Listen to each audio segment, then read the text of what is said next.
Chosen one, stop for a moment, because what if the silence you have been experiencing from heaven was never silence at all?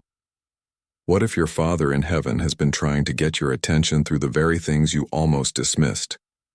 The sudden interruption, the door that closed when you were certain it would open, the person who unexpectedly walked away, the thought that returned to your mind even after you tried to forget it, that strange moment when everything around you became quiet, and for reasons you could not explain, you felt that you needed to stop and think. What if those moments deserve another look? A message attributed to Archangel Michael carries a powerful reminder for this season. Sometimes the answer you have been asking God for does not arrive in the form you expected, and that may be why you have been confused. You may have been waiting for a voice, a miracle, a perfectly obvious sign, something so undeniable that you would never question it. But perhaps the message is not about waiting for something dramatic to happen. Perhaps it is about recognizing what has already been happening. Because there is a difference between God being absent and you not yet recognizing the way guidance is unfolding in your life. And I want you to think about something very carefully. How many times recently have you said, "Why did this happen? Why did that opportunity disappear? Why did that relationship suddenly become difficult? Why did I lose interest in something I once wanted so badly? Why did everything seem to slow down just when I thought my life was finally moving? Why did the answer I prayed for seem to become even more distant?" You may have looked at those moments as disappointments. But what if some of them were invitations to pause? Not every closed door is automatically a message from God. Not every coincidence carries supernatural meaning. But sometimes, a season of repeated redirection can make you stop long enough to ask a question you were previously too busy to ask. God, what are you trying to show me? And that question changes everything. Because when you stop demanding that the answer arrive in one particular form, you become more willing to notice what is actually happening around you. Maybe you have been asking for direction, and instead of receiving a clear map, you received a reason to leave an old path. Maybe you asked God for protection, and instead of giving you an explanation, certain people slowly disappeared from your life. Maybe you asked for peace, and the first thing that happened was that everything that had been disturbing your peace became impossible to ignore. That can be uncomfortable. Sometimes the answer to a prayer does not feel like an answer at first. Sometimes it feels like disruption. Sometimes it feels like delay. Sometimes it feels like loss. And sometimes it feels like nothing is happening at all. But this is where the message becomes personal, because there may be something you have been carrying quietly that nobody else knows about. A question you keep bringing back to God. A decision you have been afraid to make. A chapter you should probably close, but part of you still wants to hold on to it. A dream you stopped talking about because waiting for it became painful. Or perhaps you have simply been asking, God, are you still listening? If you have ever asked that question, you are not alone. And if something in this message is reminding you of a specific season of your life, you can share what changed for you in the comments. Not because you need to prove anything to anyone, but because sometimes putting an experience into words helps you understand it differently. Now listen carefully, because this is where the deeper part begins. The question may not be whether God has been trying to reach you. The question may be whether you have been looking for him in the places where you expected him to speak, instead of paying attention to the places where your life was already being redirected. And there is a reason that distinction matters.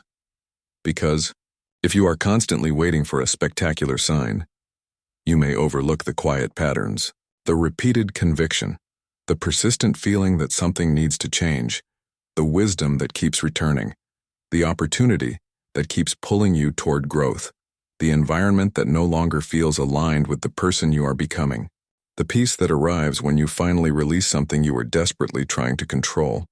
These moments do not automatically prove a supernatural message, but they can become invitations to reflect. And perhaps that is exactly where your next answer begins. Not with something appearing in the sky, not with a mysterious voice, but with you finally becoming still enough to notice what your life has been trying to teach you. Because maybe heaven was never completely silent. Maybe you simply expected the answer to sound louder, and there is something else you need to understand. The fact that you have been waiting does not mean that nothing has been happening. Sometimes waiting changes the person who is waiting, and sometimes that change is the answer. Think about the prayers you have made over the last few years. Not the prayers you casually said, the real ones. The ones you whispered when nobody was around. The ones you repeated because you had no other words left. The ones where you said, "God, please show me what to do." Maybe you asked for a relationship to be restored. Maybe you asked for an opportunity. Maybe you asked for financial stability. Maybe you asked for clarity about your purpose. Maybe you asked God to remove something from your life because you knew it was hurting you. And then, nothing happened the way you expected. The person did not come back. The opportunity did not appear. The situation did not change overnight. The answer seemed delayed. And eventually you may have started wondering whether heaven had forgotten about you. But consider another possibility.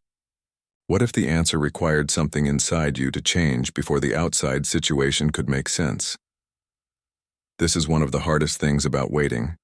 We want God to change the circumstance. But sometimes the season changes us first. We want the door to open, but sometimes we first have to become willing to walk away from the door we have been standing in front of for too long. We want an explanation, but sometimes we receive clarity only after we stop forcing an outcome. That does not mean every painful experience was sent by God. It does not mean every loss was secretly planned, and it certainly does not mean you should ignore practical wisdom or real-world circumstances. It means that, through faith, you can choose to look at your experiences with a deeper question. What can this teach me? That question gives your pain somewhere to go, and perhaps this is why certain things have been changing around you. Maybe you notice that conversations that once excited you now feel empty. Maybe you stopped wanting to impress people who used to control your decisions. Maybe you began questioning goals that once seemed extremely important. Maybe you started craving peace more than attention. Maybe you became less interested in proving yourself. Maybe you suddenly realized that you were exhausting yourself trying to maintain a version of your life that no longer felt honest. And you wondered, what is happening to me? Perhaps you are simply growing. Perhaps your priorities are changing. Perhaps your faith is becoming more personal. And perhaps this season is teaching you that not every closed door requires you to knock harder. There are doors that should be reopened.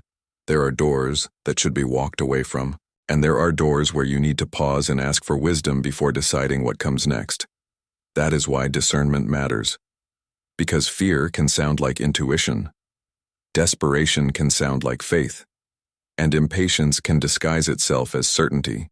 You do not have to interpret every feeling as a divine instruction. Instead, slow down. Ask questions. Look at the fruit of the decision. Does it lead you toward truth? Does it make you more grounded? Does it bring greater wisdom? Does it move you toward love, integrity, responsibility, and peace? Or does it push you toward fear, obsession, isolation, or impulsive decisions? These distinctions matter. Because if you believe God is guiding your life, you do not need to become afraid of every unusual event. You can become thoughtful. You can become attentive. You can learn to listen without becoming desperate for signs. And perhaps that is what this season has been teaching you. You may have thought the delay was punishment. Maybe it was simply a period of preparation. You may have thought the closed door meant rejection. Maybe it gave you time to discover that you were asking for something that no longer fit your future. You may have thought the loneliness meant you had been forgotten. Maybe it created the quiet you needed to hear your own thoughts again. Again, this does not make every painful event good, but it means pain does not have to be the final author of your story. There is something powerful about realizing that, because when you stop asking, "Why is God allowing this to happen to me?" and begin asking, "What can I learn from this season?" you reclaim your ability to move forward. And now we come to an important question. If God may be reaching you through guidance, circumstances, wisdom, and redirection, how do you recognize the difference between an ordinary coincidence and something worth paying attention to? That is where the signs become more interesting. Not because every sign is supernatural, but because certain patterns can reveal what your attention has been avoiding. There is a difference between searching desperately for signs and becoming attentive to patterns. Desperation says, Give me proof. Discernment says, help me understand. And that difference can completely change the way you move through this season. Consider the first pattern. Something keeps returning to your heart. You try to forget it. You become busy. You distract yourself. You tell yourself that it is probably nothing. And yet the same question keeps returning. Maybe it is about forgiving someone. Maybe it is about finally ending an unhealthy cycle. Maybe it is about beginning something you have been afraid to start. Maybe it is about returning to a purpose you abandoned years ago. The fact that a thought keeps returning does not automatically mean God commanded you to act. But it may be worth examining. Ask yourself why it keeps returning. What fear is connected to it? What responsibility is connected to it? What would change if you finally dealt with it honestly? Sometimes the message is hidden inside the question. The second pattern is redirection. You planned one thing. Then something changed. An opportunity disappeared. A meeting was canceled. A relationship shifted. A path you were certain about suddenly became complicated. Your first reaction may have been frustration. But later, you realized that the interruption forced you to reconsider where you were going. Again, not every interruption is divine intervention. Life is full of randomness. But sometimes an interruption gives you something valuable. Time. And time gives you perspective. The third pattern is an unusual change in what brings you peace. Maybe you used to need constant noise, constant conversation, constant entertainment, constant validation. But now you find yourself wanting quiet. You want fewer conversations. You want more time to think. You want to simplify. You want to stop explaining yourself. That can feel strange when you are used to living according to other people's expectations. But perhaps you are discovering that peace does not always feel exciting. Sometimes peace feels like nothing is happening. And if you have spent years living in emotional chaos, peace can initially feel like emptiness. The fourth pattern is the change in relationships. Some people may no longer fit the direction you are moving, and that does not necessarily make them evil. Sometimes two people simply grow in different directions. You may begin noticing that certain conversations leave you exhausted, certain environments make you anxious, certain relationships require you to become a version of yourself that you no longer recognize. This is where you need wisdom. Do not suddenly label everyone who disagrees with you as an enemy. Do not isolate yourself because you believe you are chosen. Instead, look at the fruit of your relationships. Are you being respected? Are you growing? Are you allowed to be honest? Can you disagree without fear? Can you maintain healthy boundaries? Those questions are far more useful than simply asking whether someone is high vibration or low vibration. And here is the fifth pattern, a growing desire to return to what actually matters. Not what looks impressive, not what earns applause, not what makes other people jealous. What actually matters. Your character, your relationships, your integrity, your purpose, your faith, your peace, your responsibility, your ability to become someone you respect when you are alone. That shift can be quiet, but it can also be profound. And perhaps this is where the title of this message begins to make sense. If you believe Archangel Michael's message is pointing you toward the idea that your Father in heaven is trying to reach you, perhaps the most important question is not, what spectacular sign will God send next? Perhaps the better question is, what has God already placed in front of me that I keep refusing to examine? Because maybe you already know. Maybe there is a conversation you need to have, a boundary you need to establish, a habit you need to release, a responsibility you need to accept, a dream you need to stop being ashamed of. Or perhaps there is something you need to surrender because you have been trying to control an outcome that was never completely yours to control. If this part of the message connects with something you have been quietly experiencing, tell me what changed for you recently. Was it a relationship, a direction, a dream, your priorities? Sometimes naming the change helps you see the pattern. And now there is one final piece. Because recognizing the signs is only the beginning.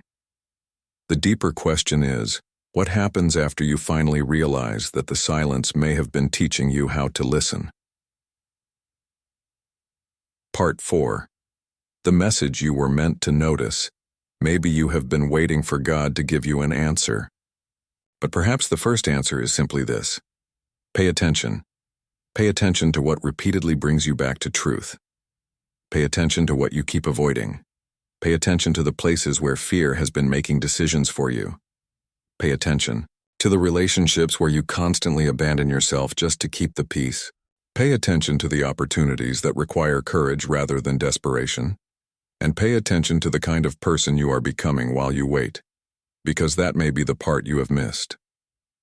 You have been asking, when will my situation change? But perhaps another question matters just as much. Who am I becoming while I am waiting for it to change?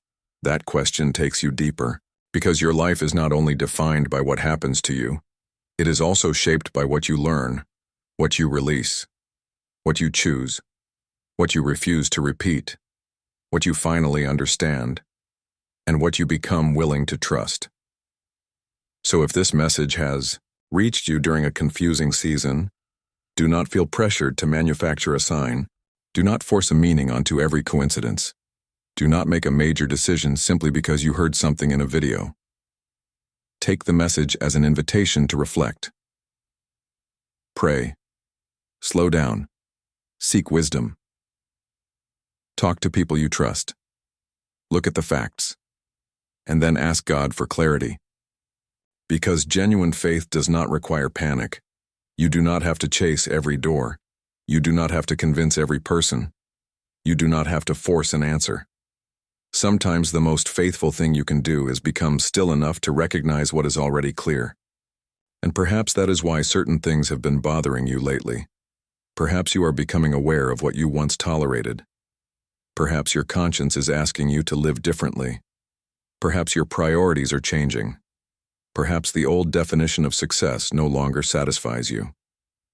Perhaps you are realizing that you cannot keep asking for a new chapter while holding on to every character from the old one. And maybe this is the message you needed most. The silence did not necessarily mean abandonment. The delay did not necessarily mean rejection. The closed door did not necessarily mean the end. And the season you thought was empty may have been teaching you how to recognize what truly deserves your attention. Your Father in heaven may feel distant to you right now. But distance and absence are not always the same thing. Sometimes faith is learning to keep walking without having every answer. Sometimes guidance becomes visible only after you look backward, and suddenly you realize. That moment changed me. That disappointment redirected me. That relationship taught me something. That delay protected me from a decision I was not ready to make. That season of silence forced me to become honest with myself. And perhaps that is the deeper meaning behind the message associated with Archangel Michael. Not that you should become obsessed with signs. Not that every unusual event is supernatural, but that you should become more attentive to the direction of your life. Because if you truly believe God is leading you, then you do not need to live terrified that you will miss one mysterious signal. You can move with wisdom. You can pray. You can listen. You can wait. You can act when the path becomes clear. And you can release what no longer belongs in your hands. So tonight, or whenever you hear this message, ask yourself 3 simple questions. What keeps returning to my heart? What keeps closing even though I keep trying to force it open? And where am I experiencing a deeper sense of peace when I stop trying to control everything? Do not rush your answers. Sit with them. Because sometimes clarity does not arrive as a lightning strike. Sometimes it grows quietly. One realization at a time, one decision at a time, one boundary at a time, one surrendered expectation at a time. And eventually, you look back and realize that you were not standing still. You were being changed. If there is something in your life right now that you believe God may be asking you to reconsider, you can share it in the comments. You do not have to reveal anything private. Even one sentence is enough. And if this message gave you a new way to look at something you have been carrying, stay connected to this channel for more messages focused on faith, purpose, spiritual reflection, and the journey of becoming who you were created to be. Share this with someone who has been wondering whether heaven has forgotten them, because sometimes the person who needs this message is not the person who talks about their pain. It is the person who has quietly been asking, God, are you still there? And maybe the answer is not meant to arrive with thunder. Maybe it begins with a whisper, a moment of clarity, a sudden realization, a door you finally stop forcing, a direction you finally have the courage to follow, a peace you cannot explain but do not need to fight. So do not be afraid of the quiet. Do not assume that waiting means nothing is happening. And do not believe that you have been forgotten simply because the answer did not arrive on your schedule. If your faith teaches you that your Father in heaven is near, then let this season teach you how to listen without panic, how to wait without losing hope, how to move with